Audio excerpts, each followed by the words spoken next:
Ok, alors bonjour à tous. Merci de nous rejoindre dans ce nouveau rendez-vous de l'AICFU avec Lucille Gréco qui va donc nous parler de l'enjeu d'intégrer les usages dans la démarche de l'aménagement. Et je vais la laisser bien sûr se présenter elle-même, mais c'est un sujet auquel je suis tout à fait sensible, ayant pu travailler avec différents aménageurs et ayant ressenti très fortement la difficulté du bilan d'aménagement qui dit j'investis, je dépense de l'argent de l'autre, d'un côté pour le foncier, pour mettre des réseaux, pour ceci, pour cela, et ensuite je vends à un promoteur ou à plusieurs promoteurs. Et après, eh bien, ma foi, pour les usages, on passe à une autre étape et la déconnexion entre l'investissement et ensuite les usages est certainement très, très compliquée. Donc, je suis très contente de cette intervention. Donc, Lucille Gréco fait partie de l'équipe des lauréats des jeunes urbanistes 2020 que la SFU a invité à la rejoindre. Et donc, merci Lucie de nous présenter ton sujet. Merci pour cette invitation. Est-ce que vous voyez bien là? Parce que j'ai fait un truc avec la fenêtre, il se passe un truc assez bizarre sur mon écran, mais si vous voyez, tant mieux. Oui, on voit. C'est bon? Bon, bah, parfait. Donc, l'exercice qui m'était demandé, c'était de prendre une trentaine de minutes environ pour vous faire une présentation. N'hésitez pas à poser des questions dans la conversation. Je vais l'ouvrir comme ça, je peux peut-être au fur et à mesure m'arrêter s'il y a des points qui vous semblent pas clairs ou voilà. Et puis sinon, bien sûr, le but ce sera qu'on échange à la fin de la présentation. Alors, ce sujet de la mise en usage, c'est en effet un sujet qui nous intéresse beaucoup au sens de la ville et c'est aussi celui autour duquel on avait orienté notre candidature au palmarès des jeunes urbanistes. Ce pourquoi ça paraissait d'autant plus naturel de vous en parler ce soir, puisque c'est dans le cadre donc, de notre présence dans le palmarès des jeunes urbanistes 2020, le palmarès qui n'aura pas eu de cérémonie, mais c'est pas grave, on boira du champagne un jour. Et voilà, c'est à ce titre-là que vous nous aviez invités. Donc, c'est à ce titre-là aussi que ça nous semblait opportun de vous parler de ce sujet ce soir. Le sens de la ville, pour nous présenter rapidement, on est une coopérative au sens donc d'une SCOP, de stratégie programmatique et urbaine. On a pour particularité de travailler à la double échelle, à la fois urbaine et immobilière, et également d'essayer de consacrer une partie de notre temps de travail à de la recherche et en essayant de s'auto-saisir de sujets qui nous paraissent importants pour prendre du recul sur notre pratique opérationnelle.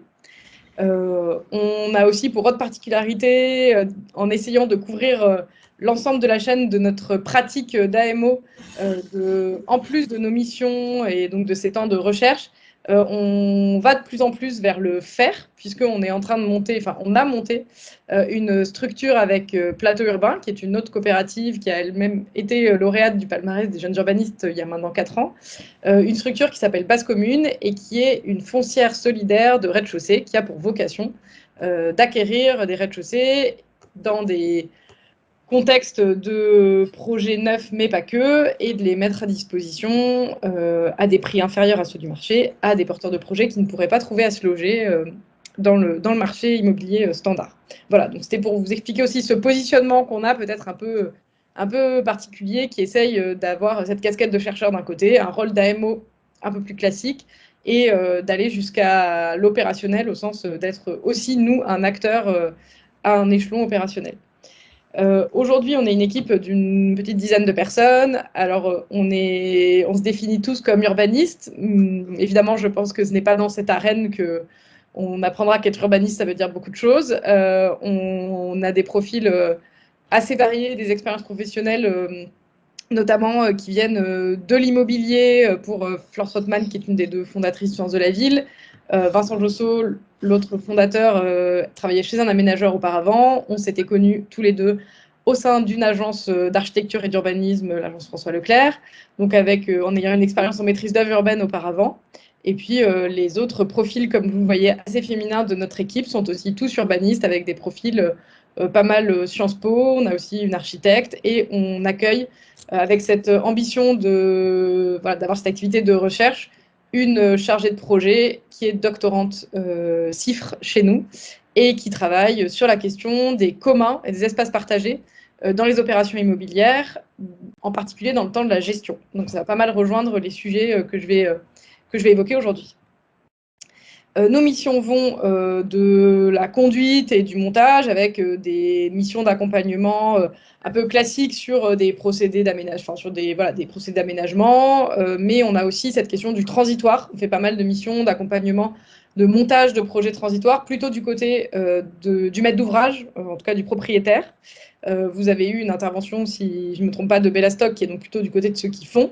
Nous, on accompagne plutôt ceux qui commandent ou qui cherchent à utiliser le transitoire comme un des outils de l'aménagement. On accompagne des consultations d'opérateurs, que ce soit du côté des répondants, donc au côté de promoteurs, ou du côté de propriétaires. Par exemple, ici, Postimo, qu'on a accompagné sur un grand appel à projet qu'ils ont lancé sur leur patrimoine postal des années 70. On fait de la programmation de façon plus ou moins classique à des échelles différentes. On a quelques missions qui relèvent de l'évaluation et de la prospective. On a aussi une compétence en animation collaborative, donc on peut aider des acteurs à se positionner, que ce soit des acteurs publics ou privés, ou accompagner des missions qui nécessitent de mettre en œuvre des dispositifs d'animation collaborative un peu spécifiques. Et on fait aussi de la formation, notamment on forme avec, pour Cadre de Ville, qui est l'organisateur, des professionnels de l'aménagement à l'urbanisme transitoire. Ça fait maintenant 1 an et demi. On a formé environ 80 professionnels de CEM, de collectivités, mais aussi des opérateurs sur 2 jours à l'urbanisme transitoire pour être capable aussi de déployer des projets en la matière. Nos sujets d'investigation, alors on aime bien dire que c'est nos marottes, vont Alors, on a ce sujet des rez-de-chaussée qui nous occupe depuis longtemps et qui a amené à la création de bases communes. On a pas mal travaillé sur la question des réinventés, puisque le sens de la ville a été créé à l'occasion du premier Réinventer Paris. Et c'est un sujet qu'ensuite on a pas mal investigué. Celui des nouveaux usages, notamment nouveaux usages dans le logement en particulier. L'urbanisme transitoire, qui est un sujet à la fois opérationnel, puisque c'est un sujet de nos missions, et également un sujet de recherche. Et la question qui nous occupe aussi de plus en plus, celle de fabriquer en ville, qui est une préoccupation de plus en plus importante et que les maîtres d'ouvrage, sur laquelle les maîtres d'ouvrage nous questionnent de plus en plus, sur laquelle on essaye aussi de réfléchir, qui est la question de l'activité productive en ville. On est notamment actuellement embarqué dans une équipe de chercheurs dans le cadre d'un appel à projet du PUCA sur ces questions d'activité productive en ville. Voilà, alors pour rentrer un peu dans le vif du sujet, avant de parler, de vous montrer quelques exemples de missions qui traitent de cette question de ce qui est pour nous la mise en usage, je voulais quand même faire une petite intro pour vous parler du contexte dans lequel s'inscrivent nos réflexions, qui est celui du projet urbain, alors qu'on va qualifier de à la française, et d'un repositionnement de l'aménageur. Alors, vous dire aussi que nous, au Sens de la Ville, on travaille beaucoup et c'est pas forcément d'ailleurs une finalité, c'est pas une finalité, mais c'est plutôt un état de fait. On travaille beaucoup dans des contextes métropolitains et dans des contextes de grands projets urbains et principalement de grandes ZAC. Donc, c'est quand même un préambule important de vous dire que c'est dans ce cadre-là que s'inscrivent nos réflexions parce que ces questions-là ne se poseraient pas du tout de la même façon dans des contextes de villes moyennes ou bien sûr dans une filière du diffus. Enfin, on est dans un cadre vraiment de l'aménagement. Pourquoi est-ce qu'on s'inscrit dans ces réflexions-là? Justement parce que nous, les projets sur lesquels on intervient, c'est un peu les projets archétypaux de ce projet urbain à la française, au sens d'une maîtrise d'ouvrage public forte, d'une approche planificatrice de long terme, de l'importance du paysage des espaces publics, de ce rôle de l'urba coordinateur architecte en chef, qui est un rôle, on le sait, extrêmement français.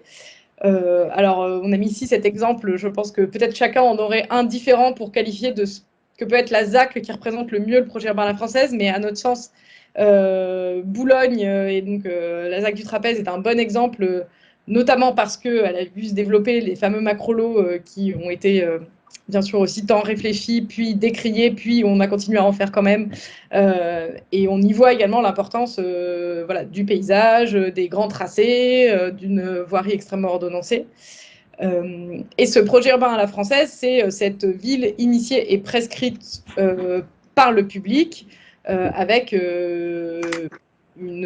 un verrouillage notamment de l'échelle d'intervention du promoteur, donc de l'échelle de la parcelle, via les règlements de ZAC, les plans guides, les cahiers de prescription, les fiches de l'eau, les cahiers des charges de cession de terrain, évidemment l'importance du bilan, et puis donc un utilisateur exploitant qui arrive en bout de chaîne à la fin de cette ville très initiée et prescrite par le public, qui est la force du projet urbain à la française, mais qui a aussi amené un certain nombre de questions qui ont été aussi notamment à l'origine justement des réinventés avec alors, on ne l'a pas mis dans cette présentation, mais on aurait pu le faire. Hein, le schéma des API, c'est ce même schéma, mais dans l'autre sens, avec notamment un rôle des utilisateurs beaucoup plus en amont dans la façon dont le projet est pensé.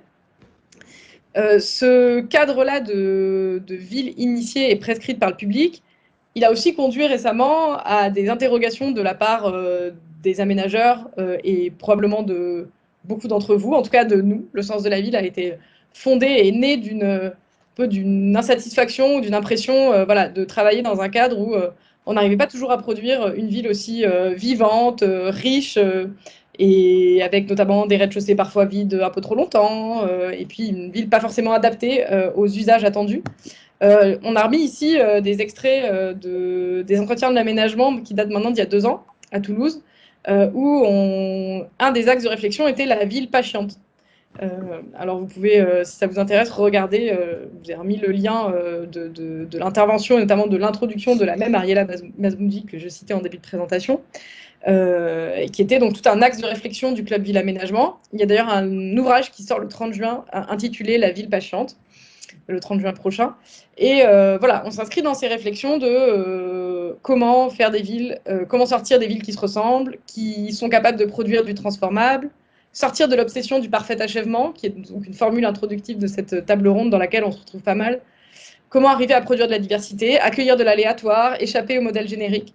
Donc on sent que le travers de ce projet urbain dans lequel on s'inscrit, c'est parfois cette incapacité à sortir de la ZAC qui ressemble à la ZAC précédente. On a en parallèle pas mal de paramètres qui font que les enjeux de fonctionnement des quartiers sont de plus en plus prégnants. Alors, on s'appuie ici sur une note également que je vous invite à consulter après la présentation si ça vous intéresse, produite, elle, par le RNA, donc le Réseau national des aménageurs, par 2 de nos camarades, Isabelle Barros-Sarfati et Nicolas Rouget, avec qui on a notamment effectué une étude dont je vais vous parler par la suite sur l'île de Nantes, qui parle de cet enjeu des aménageurs au défi du fonctionnement des quartiers et qui identifie 5 paramètres qui font que les enjeux de fonctionnement des quartiers doivent de plus en plus questionner les aménageurs. C'est d'abord, j'aurais pu m'étendre là-dessus, mais je pense que c'est un constat que vous partagez tous, l'échelle d'intervention élargie des promoteurs, montrer les macrolots tout à l'heure, les API, qui sont évidemment des échelles dans lesquelles on retrouve des voiries, des parcs, des réseaux qui se retrouvent à des échelles qui sont désormais cédées à des promoteurs avec un élargissement du champ d'intervention des promoteurs qui forcément pose la question du rôle des aménageurs. La question des mutualisations accrues également à l'échelle des quartiers. Un sujet alors notamment lié au stationnement, mais également à des enjeux environnementaux, les microgrids, des enjeux de chauffage, qui sont de plus en plus mutualisés et gérés à des échelles larges, qui ne sont plus seulement celles des immeubles, qui posent des questions de modalités de gestion, qui ne sont pas loin de rappeler celles qu'on se posait déjà dans les années 70, évidemment, quand on avait créé des ensembles qu'on peinait à gérer par la suite. Il y a aussi cette question des obligations de résultats pour concrétiser la transition écologique, parce qu'aujourd'hui, alors on pense notamment, ce dont parlent Isabelle et Nicolas dans cette note, c'est toutes les questions de gestion qui sont liées à des performances énergétiques en particulier, donc les sujets de commissionnement par exemple.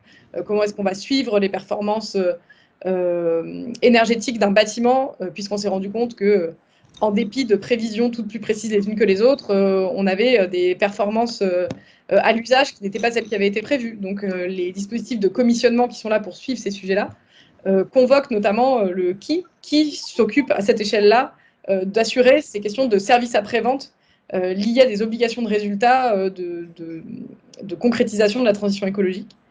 On a évidemment un grand enjeu transversal qui est celui de la servicialisation de l'économie, qui fait advenir à des échelles de quartier certains sujets, les conciergeries de quartier, hein, c'est un peu l'exemple aujourd'hui le plus simple, avec forcément également des sujets parfois de service à la personne qui se retrouvent à être portés dans le cadre de quartiers en attendant que la commercialité arrive, par exemple. C'est aussi un autre exemple qui est dans cette note.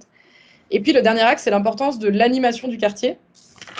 Parce qu'on est quand même dans une société où les enjeux de cadre de vie, de proximité, les débats sur la ville du quart d'heure, etc., sont aujourd'hui, et d'autant plus dans un contexte de crise sanitaire, ont vraiment d'autant plus d'importance, prennent aussi beaucoup de poids dans les choix résidentiels et dans les choix d'acquisition.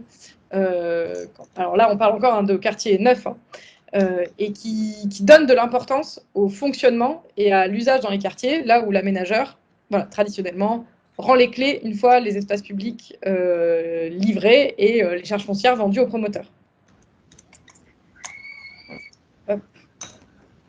On parle donc du fait que l'aménageur ne fabrique plus seulement des lieux, mais aussi des lieux et des usages, en passant de ces fonctions, alors ces schémas-là parlent de fonctions régaliennes, alors c'est un terme qu'on a déformé pour parler de cette bascule entre les fonctions, on va dire, de base, le cœur de métier d'un aménageur, qui va d'écrire des règles, maîtriser le foncier évidemment, aménager, à d'autres fonctions, et donc en redescendant la chaîne de production d'immobilier.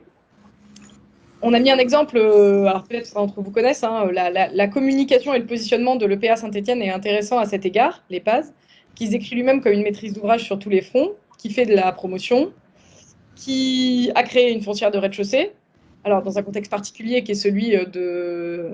Vous savez que Saint-Étienne est comparé le Détroit à la française, donc on est évidemment dans un contexte spécifique, mais donc avec un EPA qui s'est doté de cette capacité à être foncière de rez-de-chaussée.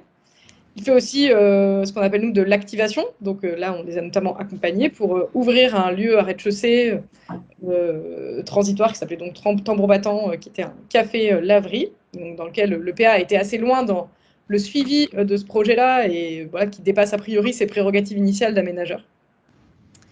Donc, je vais vous citer quelques exemples de nos missions pour illustrer cette évolution de rôle de l'aménageur et vous montrer comment est-ce que nous, Sens de la Ville, on se positionne pour aider les aménageurs avec lesquels on travaille. Encore une fois, on sait qu'on travaille pour des aménageurs qui sont, la plupart du temps, des gros aménageurs, en tout cas dans le cadre de gros projets urbains, dotés de moyens, puisqu'on travaille pas mal avec des EPA, donc sur des territoires d'OIN. Mais néanmoins, vous allez voir, on est aussi, enfin, c'est pas forcément que ce dont on parle pourrait être transposé à des projets urbains de moins grande envergure, parce qu'ils n'auraient pas moins d'acuité. On en est convaincu. Alors le premier, là, on parle vraiment d'un des très gros projets urbains du territoire national, puisqu'on est sur le campus urbain de Paris-Saclay. Et on voulait vous parler d'un aménageur qui impulse une stratégie qu'on a appelée d'activation. Donc, il met vraiment les mains dans le cambouis à cette échelle de la mise en usage. Le PA Paris-Saclay a lancé en 2019 un marché pour se doter d'un AMO urbanisme transitoire, qu'on a donc remporté en groupement avec un avocat, un architecte et un bureau d'études. Et notre première mission a été d'élaborer un récit, d'élaborer une stratégie pour le transitoire à l'échelle de toute l'OIN Paris-Saclay. Sachant que l'OIN Paris-Saclay, c'est ce qu'on connaît le plus, c'est-à-dire le campus urbain sur les communes de Palaiseau, de Givre, donc dans le 91, mais ça va jusqu'aux Yvelines, avec le territoire de Trappes, de Montigny, de Versailles. Donc, on est vraiment à une très grosse échelle d'OIN, avec à l'intérieur, évidemment, des secteurs de projet qui sont circonscrits, mais forcément plusieurs actes. Et puis, on ne peut pas le nier, le PA Paris-Saclay, ils ont quand même directement le sang de l'ouvrier qui coule dans leurs veines. Hein. On est quand même chez un aménageur qui est issu d'une planification qui remonte à bien longtemps. Et donc, ils sont là pour mettre en œuvre un très grand projet.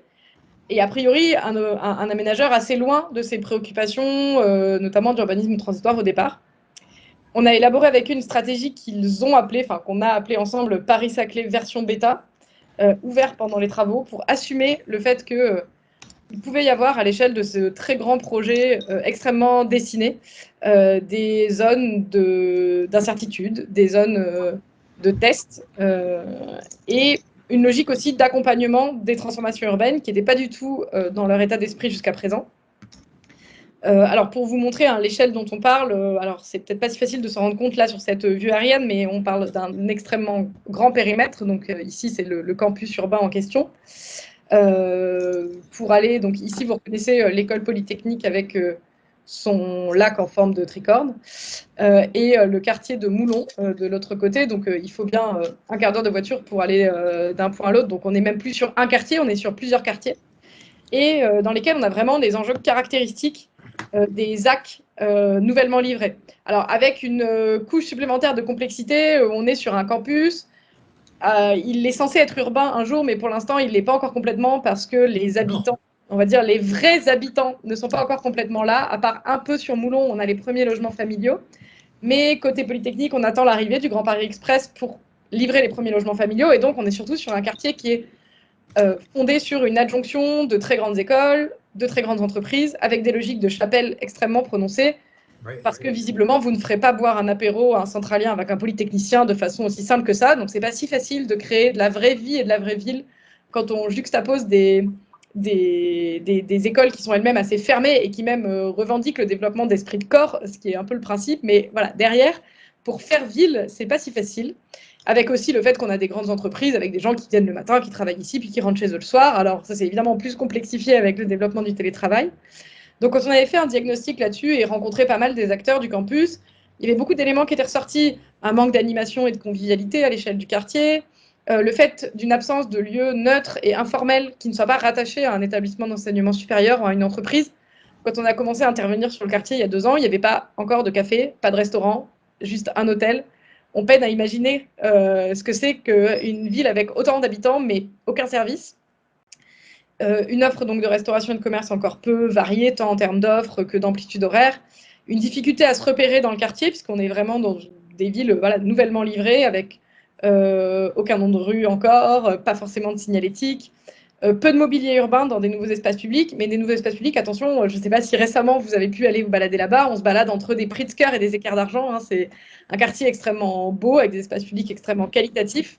On est vraiment dans un projet remarquable à tout point de vue, du point de vue architectural et du dessin de l'espace public, mais voilà, d'un avis général, enfin, de l'aveu général, une absence de vie sur cet espace public qui commençait à devenir problématique pour les usagers au quotidien du campus.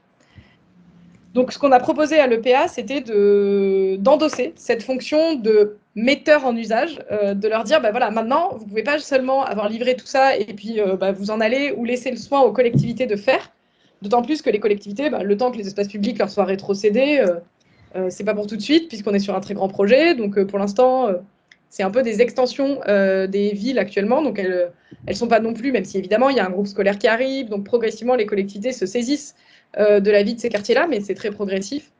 Donc, on leur a proposé de recruter un activateur. Cet activateur, on a imaginé sa mission et sa fiche de poste avec l'EPA, et puis ça a donné lieu au lancement d'une mission qui a pour vocation de s'occuper des espaces, notamment s'occuper des espaces centraux des 2 quartiers, qui étaient d'une part une très grande place publique et de l'autre une place publique et un parc. On a lancé un dialogue compétitif sur la base d'un cahier des charges qui reposait sur plusieurs missions. Le fait de proposer une programmation événementielle et culturelle, de concevoir une signalétique provisoire et du mobilier, de construire un pavillon démontable sur une des places dont je vous parlais précédemment, d'animer des ateliers de travail avec les usagers pour être en permanence en train de faire remonter les besoins du quartier, des quartiers, et de proposer des dispositifs d'animation des espaces publics centraux des 2 quartiers en cours de livraison. Ce dialogue compétitif, il est maintenant terminé, et c'est l'agence Vraiment qui a remporté ce marché et qui est maintenant sur site depuis 2 mois maintenant. Ce qui est intéressant aussi dans cette démarche-là, c'est que ça a mis autour de la table, autour donc de ce groupement, un écosystème d'acteurs qui n'avaient pas forcément l'habitude de se parler autour de ces sujets-là qui relèvent du soft, si on peut le dire comme ça. Les collectivités, qui sont évidemment importantes pour être partenaires de la démarche, parce qu'elles vont être gestionnaires de la voirie des espaces publics. Ces fameux ateliers qu'on a appelés Paris-Saclay version bêta, avec des usagers, alors c'est les têtes de réseau 20 environ par quartier, qui sont réunis pour être le relais des actions qui pourront être proposées. Et puis évidemment, les usagers du plateau. C'est une mission qui est sur 4 ans avec un budget de 400 000 euros, donc qui n'est pas négligeable pour mener toutes ces actions-là. Donc là, les premiers résultats devront se voir à l'été. Et le pavillon a été également choisi dans le cadre du dialogue compétitif. C'était un pavillon sur un espace public qui a été dessiné par Michel Desvignes, sur lequel il était question de mettre un pavillon de la place à terme, mais on avait dit à l'EPA, écoutez, pour l'instant, vous ne savez pas tellement quoi mettre, et ça ne se justifie pas tellement parce que la place n'est pas terminée. Faisons-le en provisoire, essayons d'y impulser des usages, et puis on verra ensuite ce qu'on en fait. Voilà pour cet exemple assez caractéristique du glissement d'un aménageur qui avait l'habitude d'aménager, un aménageur qui maintenant a un poste, puisqu'il y a une personne dédiée à l'EPA pour ces questions de vie urbaine, et, alors que c'était plutôt des prérogatives des collectivités, et qui s'occupe notamment de toutes ces questions transitoires. Je vais aller un petit peu vite parce que je vois qu'il est 18h, ma demi-heure est passée. Sur l'exemple de l'île de Nantes, alors pour vous parler plutôt à l'échelle du logement neuf et de la question des nouveaux usages, puisqu'on a travaillé depuis 2017 à une étude sur une partie de l'île de Nantes, qui est la Prairie au Duc, donc la dernière partie livrée, dans laquelle la Samoa nous a questionné sur tous les nouveaux usages qui intervenaient dans les opérations immobilières. Par nouveaux usages, on entend tous les espaces partagés à l'échelle des opérations, qui étaient très nombreuses, comme vous pouvez le voir, sur cette représentation. Donc, on parle d'espaces partagés, salles communes, chambres d'amis communes, toit terrasse partagée, ou dispositifs d'évolutivité du logement. Et ce qui s'est passé dans cette audit, c'est qu'on a réalisé, et le but, c'était de l'objectiver, parce que la Samoa, en tant qu'aménageur, se rendait compte que peut-être que les promoteurs lui racontaient beaucoup de choses au stade des consultations, mais qu'il ne restait pas grand-chose à l'arrivée. Je pense que ça ne surprendra personne dans cette salle. Donc on a objectivé un peu ces pertes en ligne entre les propositions initiales et ce qui était réellement mis en œuvre au stade du permis de construire. Et on est revenu récemment, en janvier, pour regarder aujourd'hui les espaces livrés. Et ça pose pas mal de questions, évidemment, notamment sur la prise en main de ces espaces-là par les habitants, parce que c'est pas si évident, qu'il faut des structures dédiées, que quand c'est un syndic qui en a la charge, c'est pas forcément son métier au départ, que des habitants tout seuls, c'est pas évident de monter une association. Enfin voilà, ça pose beaucoup de questions qui, là encore, se posaient déjà quand on avait des locaux communs résidentiels à gérer et qui se retrouvaient fermés avec une clé qui était finalement perdue. Ce qui est intéressant en tout cas, et ce dont je voulais vous parler, c'est qu'il y a une traduction très concrète du glissement du rôle de l'aménageur face à ces nouveaux usages.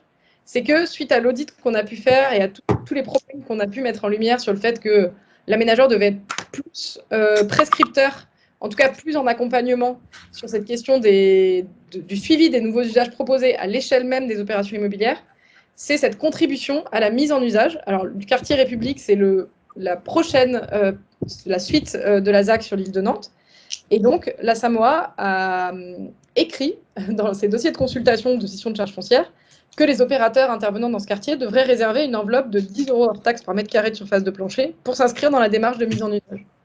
Ce qui veut vraiment dire que très concrètement, l'aménageur se positionne à cette étape de service après-vente et de suivi en étant financé par les opérateurs. Assez concrètement, c'est probablement pour financer un lieu que nous avons appelé avec la Samoa et qui s'appelle toujours comme ça le bidule, parce qu'on ne sait pas encore le définir.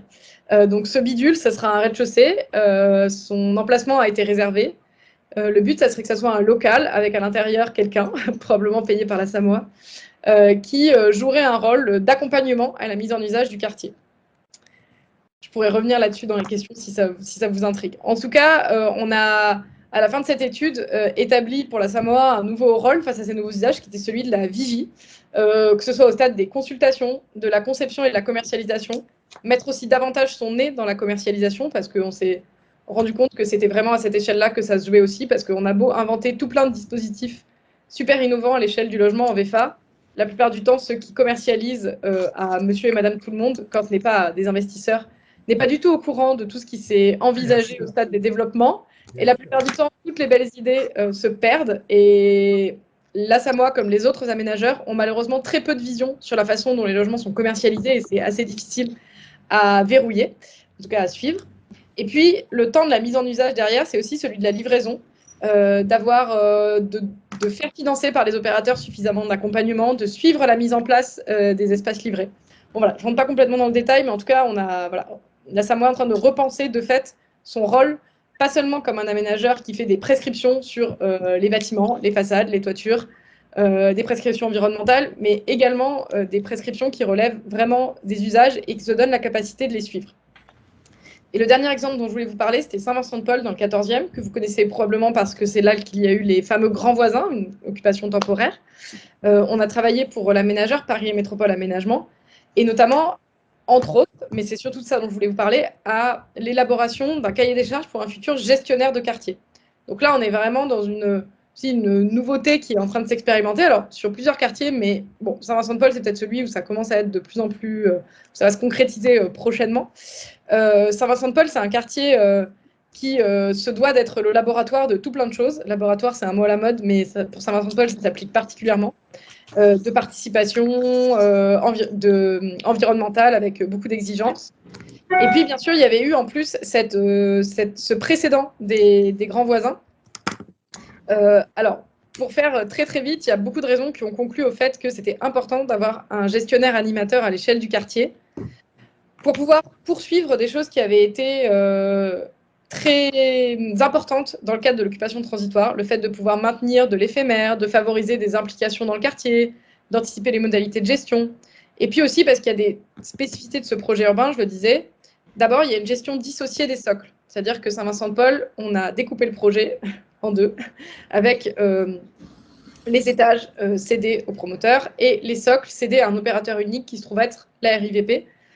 Alors derrière tout ça, il y a plein de raisons dont je pourrais discuter si ça vous intéresse, mais la première était de pouvoir maintenir des loyers abordables dans Paris, de créer un écosystème environ à l'échelle de 5000 m² qui avait été celui en transitoire, donc d'essayer de pérenniser cette façon-là dont le transitoire avait pu, que le transitoire avait pu aboutir.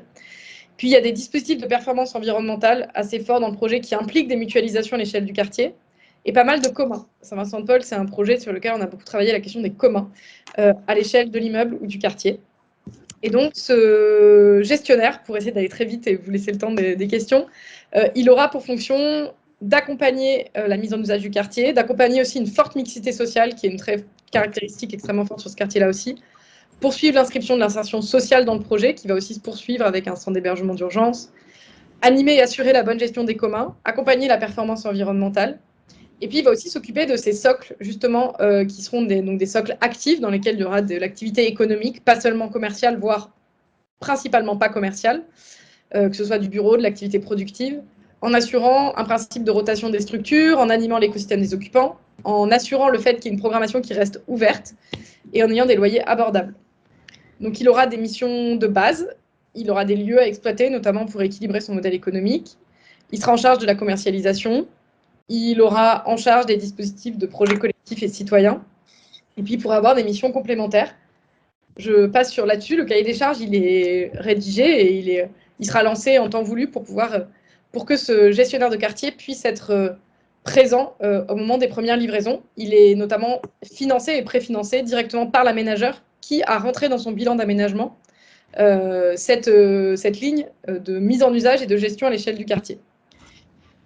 Pour conclure, ce qu'on appelle donc au sens de la ville mise en usage va du fait d'offrir aux habitants des services dès les premières années, d'animer des espaces pour le piéton, notamment au travers de dispositifs d'urbanisme transitoire, de faciliter la prise en main du quartier pour les habitants, d'anticiper et de préfigurer la gestion des services et des espaces communs, et puis d'impulser une convivialité de quartier, d'encourager des liens sociaux, de désamorcer des conflits d'usage. En tout cas, il y a beaucoup d'outils. Alors, ce document a été extrait d'une mission qu'on avait faite pour le coup pour un aménageur privé, Urbanera, sur une ZAC à Annemasse, donc rien à voir avec un contexte francilien ou très métropolitain, qui nous avait demandé de l'accompagner sur toutes les démarches possibles pour aller plus loin, pour mettre en place une stratégie de mise en usage. Si vous souhaitez poursuivre sur ce sujet, on a écrit quelques articles que vous trouverez à cette adresse-là, le sens de la ville.medium.com, où on redéfinit cette question de la mise en usage. On parle des maisons du projet qui sont aujourd'hui, dans certains cas, et c'est assez intéressant, pas que des maisons du projet, mais qui proposent d'autres usages et qui accompagnent la montée en puissance des projets, enfin de la vie dans les projets neufs. Et puis, on est revenu aussi sur un exemple que certains d'entre vous connaissent peut-être, qui sont les régies de quartier, qui sont un peu des ancêtres de pas mal de nos conciergeries beaucoup plus servicielles qu'on trouve aujourd'hui. Voilà, j'ai un peu débordé le temps de 9 minutes, je m'en excuse. Je suis à votre disposition pour des questions. J'ai vu quelqu'un a levé la main, comme c'était presque fini, je ne vous ai pas passé la parole, je suis désolée. Très bien, merci infiniment, Lucille. C'était passionnant. En tout cas, moi, j'en conclus que vous méritez largement donc ce trophée des jeunes urbanistes décerné l'année dernière. Je t'invite peut-être à éteindre le partage d'écran pour qu'on se voit un petit peu mieux, et puis donc place au débat. Le débat très riche commença à l'initiative de Chantal Guillet par un parallèle avec l'histoire des villes nouvelles, hein, et la façon dont elles permettaient de gérer le passage de la livraison à l'habitation des lieux. Ce sujet d'ailleurs reviendra en fin de débat quand il s'agira de re-questionner en fin de compte l'histoire de la gestion des projets urbains à travers ce qui était dans le passé les régies de quartier et que l'on appelle aujourd'hui les conciergeries. Charles Lambert, quant à lui, se soucie de savoir quel marqueur, en fin de compte, marque la validité du passage de la fabrication de la ville à son habitation. Autrement dit, qui est responsable de quoi et devant qui? Et ce sujet, en fait, est un sujet de démocratie, à savoir, la question posée est de savoir effectivement qui est en mesure de décider que quelque chose est habitable. Est-ce que c'est une décision administrative, une décision autoritaire du maître d'ouvrage ou de l'aménageur, ou bien un sujet de démocratie plus globale? Charles fait état en particulier des conceptions un petit peu anciennes des quartiers, où c'est la livraison de la station d'épuration finalement qui validait la mise en habitation du quartier, la dépollution, enfin l'eau potable étant finalement l'indicateur le plus utilisé pour décider du bon fonctionnement d'un quartier. Et effectivement, le glissement aujourd'hui de cette vision extrêmement réductrice de la mise en habitabilité d'un quartier à tout un tas de nouveaux indicateurs, de nouvelles préoccupations qui questionnent en fin de compte les cycles de vie et les temporalités de la ville. La précision de Lucille Gréco consiste à considérer que la mise en habitabilité entre guillemets d'un quartier résulte en fin de compte de la vérification de quelques bons fonctionnements, comme la fréquentation des lieux, la réponse aux besoins qu'ont exprimés les habitants ou les occupants, ainsi que l'appropriation par ces derniers des propositions réalisées. Et Lucille précise qu'on constate un changement de métier avec la prise en compte des usagers par les nouveaux professionnels de l'urbanisme qui eux-mêmes, en fin de compte, évangélisent les services des maîtres d'ouvrage et des aménageurs dans lesquels ils sont appelés à exercer.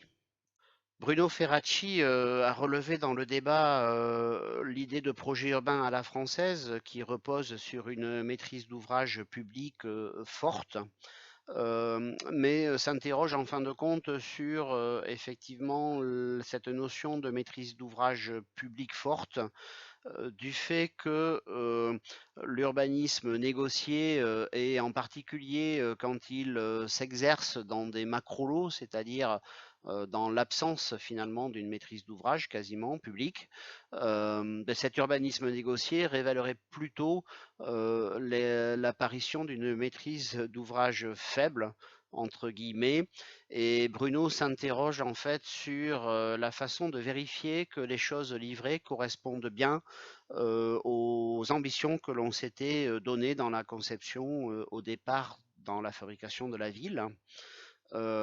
Et finalement, la question posée est de savoir si cet accueil de l'aléatoire tout au long de la vie et de la livraison du quartier n'est pas contradictoire avec le respect des ambitions originelles et la façon de les gérer ou de les vérifier lorsque les habitants finalement prennent possession des lieux. Lucile évoque effectivement de nouvelles organisations que l'on voit sur certaines maîtrises d'ouvrages publics, comme l'Observatoire de Lyon Confluence, qui a pour objectif de suivre et de valider les indicateurs de départ pour vérifier que les ambitions du quartier ont bien été respectées. Cependant, Lucile considère qu'il ne faut pas penser que l'introduction de l'aléatoire dans l'optimisation du quartier est contraire à l'ambition des objectifs originels, et que c'est sûrement un dosage entre les deux qui fait finalement qu'un quartier reste très performant tout en reformatant en fin de compte certaines fonctions vis-à-vis des discussions et de la prise en main par les habitants de leur espace de vie.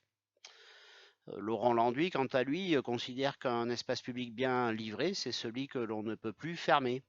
Ce en quoi Charles Lambert pense que effectivement c'est bien une définition extrêmement pertinente, mais qu'il y a également plusieurs échelles et que la difficulté c'est de savoir comment est-ce qu'une opération qui en fin de compte se développe sur 20 à 30 ans est compatible avec des mandats politiques beaucoup plus courts et finalement des usages, des habitants, des cycles de vie qui sont peut-être plus courts que l'ambition globale de l'opération dans son ensemble, et que donc il faut effectivement être prudent sur l'endossement des responsabilités de mise en habitation des quartiers quand on les positionne sur du long terme et sur des phasages complexes qui engagent la fabrication de la ville sur plusieurs décennies. Dominique Lancrenon revient sur l'histoire du macrolot qui ne prend pas tellement en compte le cycle de vie de l'opération et qui déconnecte en fait la notion d'investissement à la notion de livraison d'un quartier ou d'un lieu de vie.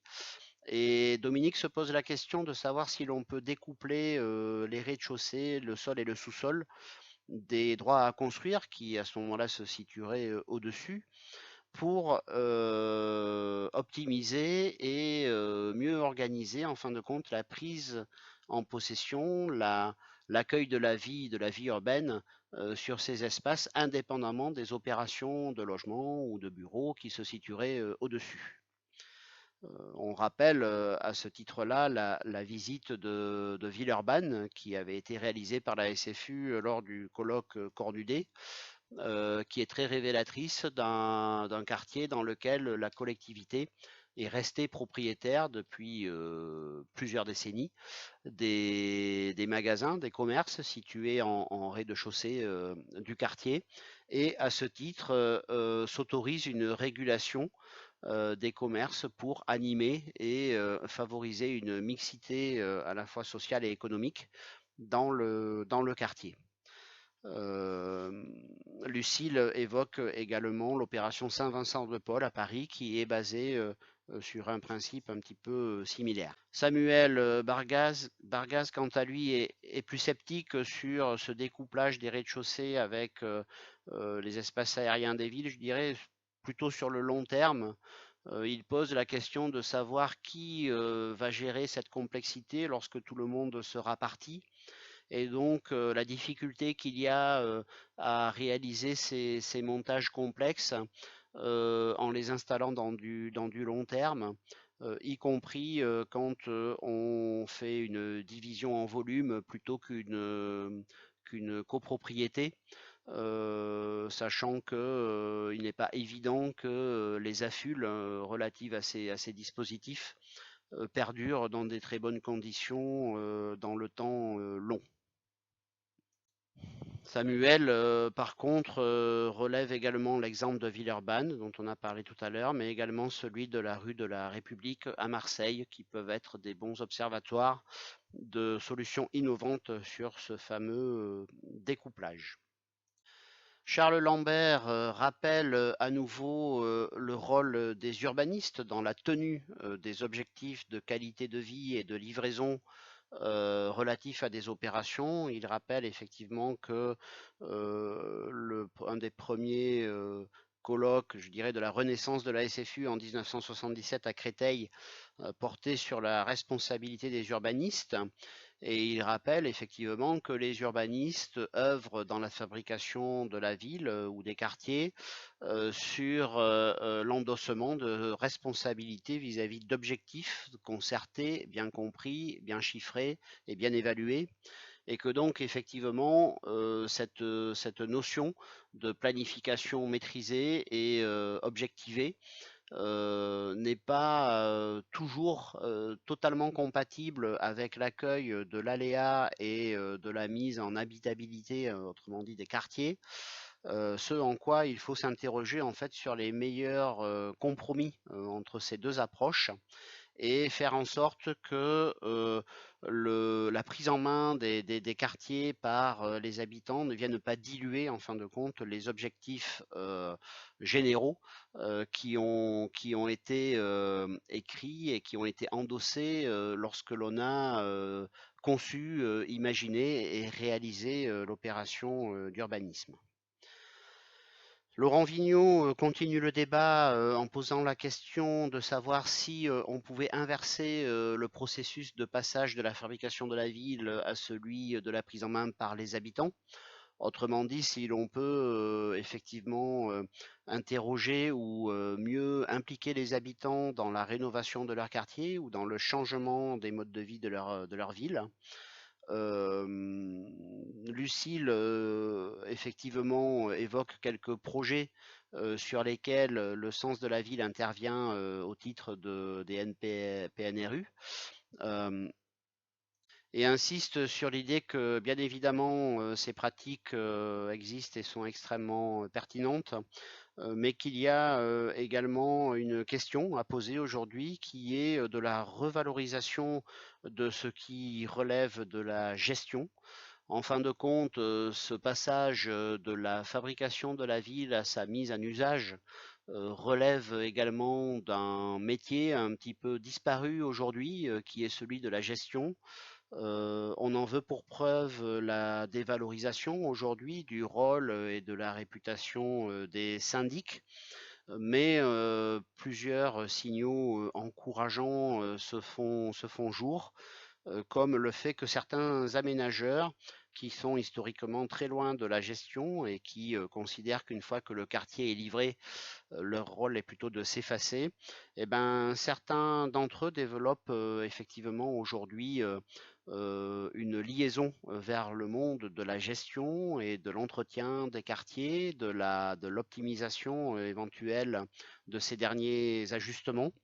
Et cela se retrouve par exemple chez certains aménageurs à Bordeaux ou encore à Saint-Vincent-de-Paul ou encore dans d'autres territoires très dynamiques. Voilà l'essentiel du débat qui aura donc relayé le riche exposé de Lucile et du sens de la ville. La Société française des urbanistes remercie infiniment tous les participants et nous vous donnons rendez-vous pour un prochain rendez-vous de la SFU. Merci beaucoup, à bientôt, au revoir.